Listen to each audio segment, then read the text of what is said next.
আসসালামু আলাইকুম এভরিওয়ান, আমি নীলা। সবাইকে আরেকটি নিউ ব্লগে ওয়েলকাম করছি। আশা করি সবাই অনেক ভালো আছেন। আজকের ব্লগটি কিন্তু খুবই ইন্টারেস্টিং হতে যাচ্ছে। আশা করি সম্পূর্ণ ব্লগটিই দেখবেন আপনারা, আপনাদের খুবই ভালো লাগবে। আজকে আমরা সবাই চলে এসেছি জাতীয় চিড়িয়াখানায়। আমি অনেক আগে একবার ছোটবেলায় গিয়েছিলাম। আমার সাথে সাথে চলুন, আপনারাও ঘুরে দেখবেন যে এখনকার পরিস্থিতি কি অবস্থায় আছে। এখানে আমরা টিকিট কেটে নিয়েছি।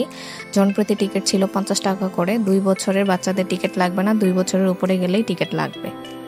এখন আমরা ভিতরে প্রবেশ করব। আমরা যখন বের হয়েছি তখন অনেক গরম ছিল, আর ভিতরে ঢুকে অনেক গাছ ছিল, তো ভালোই ঠান্ডা লেগেছে। ওরকম একটা গরম লাগে নাই। এখানে ম্যাপ দেওয়া ছিল, এই ম্যাপ দেখে আপনারা কোথায় কোন প্রাণী আছে সেগুলো বুঝতে পারবেন। আর এই যে ঢুকার প্রথমে আমরা প্রথমে হরিণ দেখে নিয়েছি।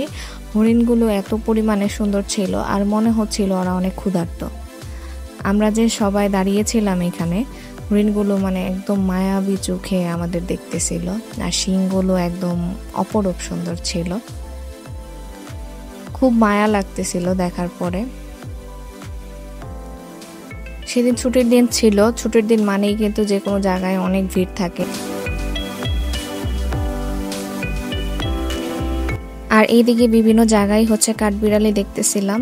মনে হচ্ছিল যেন পুরো চিড়িয়াখানাই তাদের দখলে।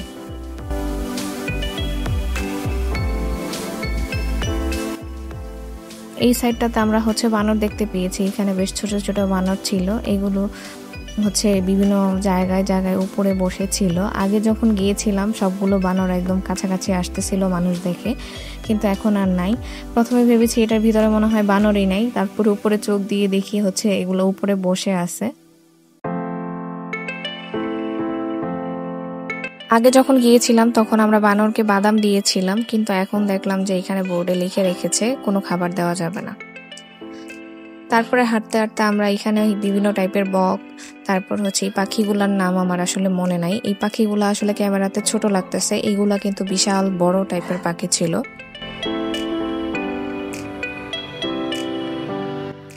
ডানা জাপটিয়ে খুব সুন্দর করে ওরা গোছল করতেছিল, দেখেই শান্তি লাগতেছিল। আর এইগুলাকে মনে হয় হাড়গিলা পাখি বলে। এই পাখিগুলো মাছ খায়, ওরা থলিতে খাবার জমিয়ে রাখে, পরে খাবারগুলো খেতে পারে। আর তারপরে দেখতে পেয়েছি আমরা সজারু। প্রাণীগুলো একদম নিস্তেজ অবস্থায় ছিল, ঘুমোচ্ছিল। এইগুলার কাটা ছিল একদমই মারাত্মক লেভেলের কাটা। মনে হচ্ছিল এগুলো যদি একটু খোঁচা লাগে মনে ব্যথায় টিকা যাবে না। চিড়িয়াখানার চারদিকেই সবুজের সমারোহ। আর এইদিকে রয়্যাল বেঙ্গল টাইগার দেখতে পেয়েছি, এটাও ঘুমাচ্ছিল। এত ভাগ্য খারাপ আমাদের, কি বলবো। প্রাণীগুলো একদম চুপচাপ ছিল, মনে হচ্ছিল কেন একটু হাঁটতেছে না। আর এইদিকে আফ্রিকান সিংহ দেখতে পেয়েছি, এটারও সেম পরিস্থিতি ছিল। আমরা মনে হচ্ছিল দুপুর টাইমে গিয়েছি, তো এর জন্য হয়তো বা খাওয়া দাওয়া শেষ করে সবগুলো প্রাণী একদম রেস্ট নিচ্ছে। এখন আমরা দেখব ইমু পাখি। যারা প্রথমে ইমু পাখি দেখে ওরা মনে করে এটাই হয়তো উট পাখি, কারণ উট পাখি আর ইমু পাখি একই টাইপের, কিন্তু আসলে না, এগুলাকে বলে ইমু পাখি।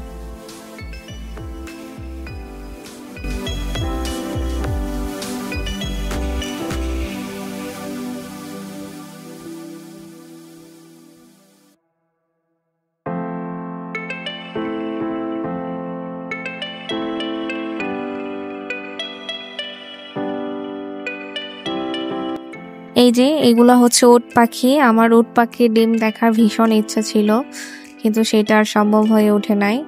আর এই পাখিগুলো রাজধনেশ। এই খাঁচার মধ্যে এই 2টা পাখি ছিল। আর এইখানে ছিল গাধা। এটা একদমই নড়তেছিল না, একদম চুপ করে দাঁড়িয়েছিল। আর ওই যে দূরে দেখা যাচ্ছে গয়াল বলে এটাকে, খুব সুন্দর করে ঘাস খাচ্ছিল, সাথে পাতা খাচ্ছিল। বিশাল দেহ ছিল এটার। আর এদিকে ছিল ওয়াটার বাগ। প্রাণীগুলো একদম ছায়ার মধ্যে ছিল, আর সেদিন বৃষ্টি ছিল, তো আর ওরা মনে হয় একদম দূরে দূরে ছিল, একটু আশ্রয় নিয়েছিল।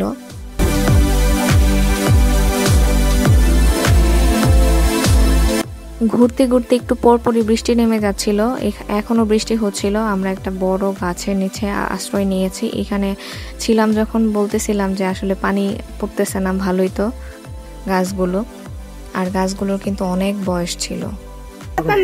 বাবা তুমি কি দেখবে? সব কিছু দেখবো। তাই? হ্যাঁ। আর এইদিকে ছিল ক্যাঙ্গারু। যাক, চিড়িয়াখানায় এসে অবশেষে ক্যাঙ্গারুর দেখা মিলল। এগুলা তো অস্ট্রেলিয়াতে পাওয়া যায়। ক্যাঙ্গারুটা বেশি বড় ছিল না, এটাও ছোট ছিল। আর এই খাঁচাতে শুধু একটাই ক্যাঙ্গারু ছিল, দেখে ভালো লাগছে। আর এদিকে দেখতে পেয়েছি জিরাফ। জিরাফ তো আমার আগে থেকেই অনেক ভালো লাগে। চিড়িয়াখানায় ঢুকে আমি বলতেছিলাম যে জিরাফ যেন কোন দিকে, তারপরে ঘুরতে ঘুরতে অবশেষে পেয়েই গেলাম। জিরাফগুলা কিন্তু বিশাল বড় ছিল। এখানে ফোনে হয়তো বা ছোট আসতেছে।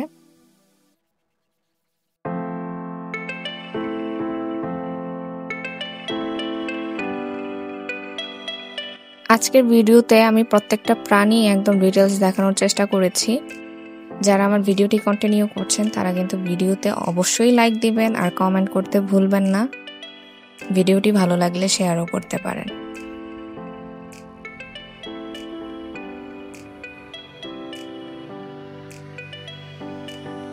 এইটা হচ্ছে জেব্রা। এই প্রাণীগুলো লেজ নাড়তেছিল আর খুব সুন্দর করে খাচ্ছিল। মুখ আমি একটারও দেখতে পারি নাই, সবগুলোই একদম খাবার নিয়ে ব্যস্ত ছিল। আর এখানে ঘোড়া দেখতে পেয়েছি। ঘোড়াগুলো দেখে মনে হয়েছে যে আসলে অপুষ্টিতে ভুগতেছে। আর এখানে ছিল হাতি। এখানে 3টা হাতি ছিল। হাতিগুলোর পা হচ্ছে বাঁধা ছিল।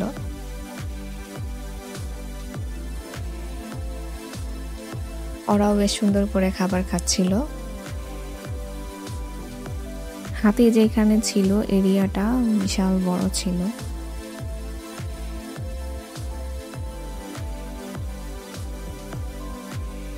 এতক্ষণ তো ছিল ঝিরে ঝিরে বৃষ্টি, তারপরেও আমরা ঘুরেছি সময় পাবো না বলে। এখন একদম ঝুম বৃষ্টি নেমে গেছে।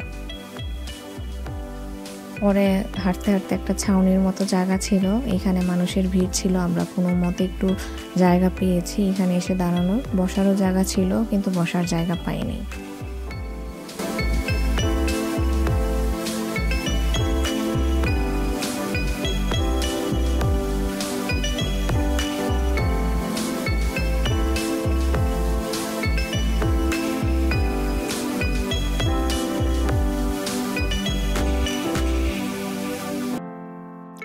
বৃষ্টি অনেকক্ষণ ছিল, আমরা অনেকক্ষণ এখানে ওয়েট করেছি। বৃষ্টি কোনোভাবে কমতেছিল না, মনে হচ্ছিল যেন বৃষ্টি শেষ হলেই আমাদের বের হয়ে যেতে হবে। আর আমার খুব ইচ্ছা হচ্ছিল কি জানেন, এই ঝুম বৃষ্টির মাঝে ছাতা নিয়ে ওখানে ঘোরার, কারণ প্লেসটা এত নিরিবিলি ছিল। ওই যে দূরে হায়না দেখা যাচ্ছে, হায়না এমনভাবে মাংস খাচ্ছিল, খুবই হিংস্র, কোনোভাবেই অন্যদিকে তাকাচ্ছিল না। সে খাবার নিয়ে খুবই ব্যস্ত ছিল। আর এইদিকে বৃষ্টির কারণে গন্ডারটা রুমে এসে বসে আছে পুরা। পরে মানুষ দেখে মানে একদম কাছে এসেছে, সবাই আদর করতেছিল, ধরতেছিল। অন্য সময় তো গন্ডারগুলো দূরে থাকে, আমি ধরে দেখি নাই। আর এইদিকে আমার ছেলে গন্ডার ধরার জন্য অনেক কান্নাকাটি করেছে, পরে ওকেও আর ধরতে দেই নাই, কারণ আমার অনেক ভয় লাগতেছিল। বাংলাদেশে কিন্তু এখন শকুন নাই বললেই চলে। চিড়িয়াখানায় এসে কিন্তু শকুন দেখতে পেরেছি সামনাসামনি। শকুনগুলো একদম বৃষ্টি ভিজে একদম চুপসে ছিল। একটা খাঁচার মধ্যে হচ্ছে 2টা শকুন ছিল, সাদা শকুন, আরেকটার মধ্যে ছিল কালো শকুন। আর এখানেও আরেকটা শকুন ছিল, সেটা মনে হচ্ছিল দেখে একদম অসুস্থ। তার একটু সামনে হাঁটতে হাঁটতে আমরা এখানে হচ্ছে কচ্ছপ দেখতে পেরেছি। এই কচ্ছপগুলো বেশি যে বড় ছিল এমনটা নয়, ছোট ছোট কচ্ছপ ছিল।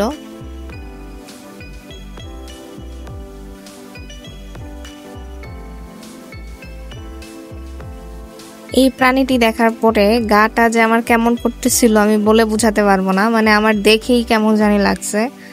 ওরা হচ্ছে ইচ্ছা মতো মাছ খাচ্ছিল।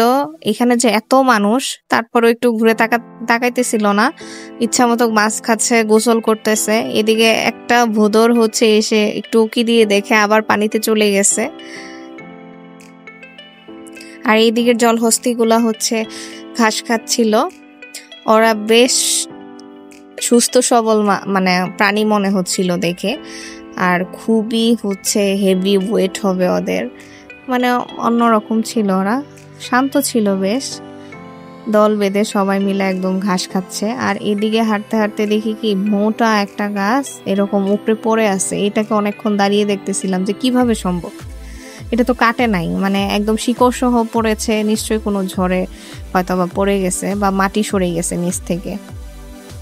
এই গাছগুলোর কারণেই কিন্তু চিড়িয়াখানাতে অনেক ঠান্ডা ছিল। বাহিরে যেই পরিমাণে রোদ ছিল সেই রোদটা আমরা পাই নাই। আর এখানে আমার ছেলে বারে বারে বলতেছিল সে ময়ূর দেখবে। অবশেষে ময়ূর দেখতে আসছি। ময়ূর দেখতে এসে আমার মনটা খুবই খারাপ হয়ে গেছে, কারণ ময়ূরগুলো সব মুরগির মতো হয়ে আছে, এগুলার একটাও পালক নাই। এই ময়ূরগুলো বাচ্চা ছিল নাকি পালকগুলো কেউ ছিঁড়ে ফেলেছে, নাকি ময়ূরই নিজে ফেলে দিছে ঝেড়ে, আপনারা কিন্তু অবশ্যই কমেন্ট সেকশনে জানাবেন। আমি কিন্তু জানি না এই বিষয়ে। তবে যাই হোক, ময়ূর খুবই একটা সুন্দর জিনিস। এটার চেহারা দেখেই একদম অন্যরকম ফিল হচ্ছিল। পরে আমরা এখানে অনেকক্ষণ দাঁড়িয়েছিলাম।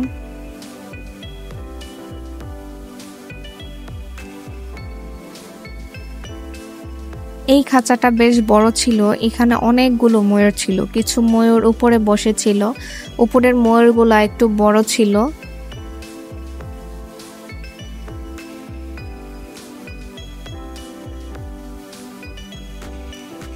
আর ওই যে গাছে দেখা যাচ্ছে একটা মাটি দিয়ে বাসা বানানো, এটাকে নাকি বলে ভীমরুলের বাসা। আমি এই প্রথমবার দেখতেছি এটার নাম আমি বহুবার শুনেছি। এটা নাকি কামড় দিলে মানুষের অবস্থা একদম খারাপ হয়ে যায়। আমি ভাবতেছিলাম যে ময়ূরগুলাকে আসলে কামড় দেয় না নাকি। সবসময় এই ভীমরুলের গল্প আমি শুনেছি, আজকে এই প্রথমবার দেখেছি এই বাসাটা। যাক, চিড়িয়াখানায় এসে এই বাসাটাও দেখে নিলাম।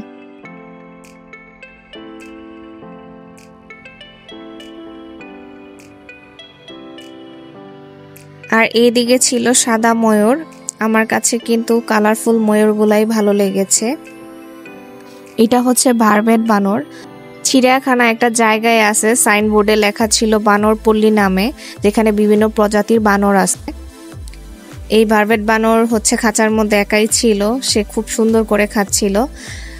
এই তো আমাদের চিড়িয়াখানায় মোটামুটি ঘোরা শেষ। বৃষ্টির কারণে আমরা কিন্তু সম্পূর্ণ ঘোরাঘুরি করতেও পারি নাই। আর বাহিরে এসে আমি হচ্ছে এখানে ময়ূরের পালক কিনে নিয়েছি। আর একটু ভিডিও ছবি না করলে কি চলে।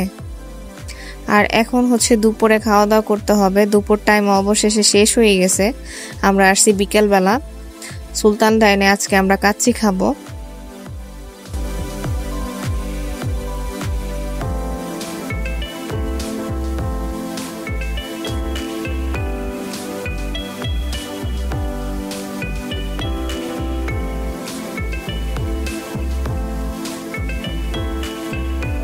সারাদিনই বৃষ্টি ছিল, এর জন্য আমরা সম্পূর্ণ চিড়িয়াখানা ঘুরতে পারি নাই।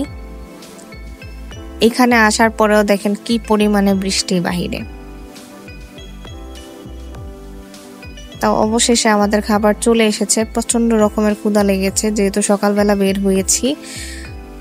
আর ওখানে হাঁটতে হাঁটতে কিছু খাই নাই, শুধু হালকা একটু জাতীয় খাবার কিছু খেয়েছিলাম।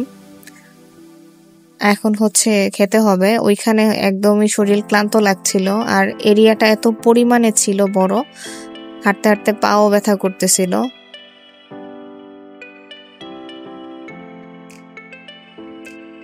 আমরা 5 জন ছিলাম। এখানে 3:1 আর 2:1 হচ্ছে প্লেটে দেওয়া হয়েছিল। ওরা কিন্তু হিউজ পরিমাণে কাচ্চি দেয়। আর ওদের কাচ্চির কথা আমার আর কিছু বলার নাই। ওদের কাচ্চি তো অসম্ভব মজার, মানে খুবই মজার। ওদের প্রত্যেকটা খাবারই অনেক মজার ছিল। আমি এর আগে অন্য কিছু ট্রাই করেছি।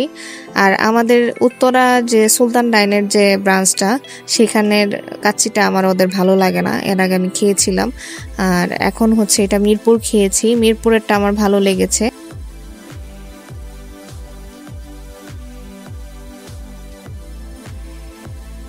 আর কাচ্চির সাথে কাঁচা মরিচের যে কম্বিনেশনটা আমার কাছে খুবই ভাল লাগে। আমি খুবই মজা করে খাই। কাচ্চি হচ্ছে একটু মিষ্টি মিষ্টি ভাইব, আবার হচ্ছে সাথে একটু কাঁচামরিচ ঝাল, মিষ্টি ঝাল মিলে একদম পারফেক্ট একটা কম্বিনেশন হয়। আজকের ভিডিওটি কেমন লাগলো অবশ্যই জানাবেন আপনারা কমেন্ট সেকশনে। সবাই ভালো থাকবেন। আল্লাহ হাফেজ।